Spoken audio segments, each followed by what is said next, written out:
بسم الله الرحمن الرحيم الحمد لله وثناء لله مقعي waa محمد الشيخ يوسف bulshada rayidka caasimada galmudug dhusmareeb xubin kamid awalan waxaan u mahadcelinaa Allah subhanahu wa ta'ala meeshan suuqa la kulmiyay bacdeen dalada sashansa oo dhowr iyo 10 sano howlaha bulshada rayidka aan ku naqaanay si mutadawacnimo ummadda Soomaaliyeed dhan kasta inay u gargaarto galabta waa muhiim bulshada reer galmudug qaybadeeda kala duwanaa bulsho meel isma keeni kara laakiin dadkii oo markaas meesha ka dhow oo reer galmudug matalaya inay fikradooda aan ka dhiibano waa muhiim in la sameeyo dalad guud oo galmudug matasha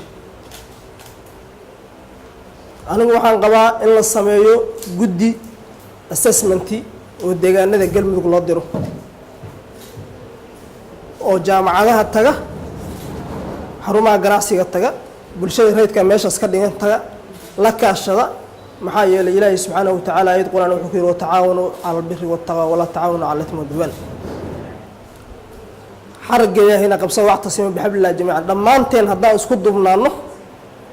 Soomaalidu waxay tiraahdaa far kaliya fool ma dhaqo haddaan dhamaanteen isku dubnaano dekedaan dhisa karnaa bulshada wax fiican u horseedi karnaa ogaada bulsho meesha laga fiiriyo ama ummad qiimaheeda meesha laga fiiriyo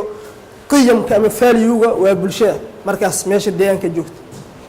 annaga haddaan reer galmudug Ilaahay wuxuu nagu manaystay dad qiimahooda boqolkiiba boqol yahay madax daacad Ilaahay waa nagu manaystay inaan u shaqeyno ummadeena oo wadada toosan tubta toosan isku hagaagno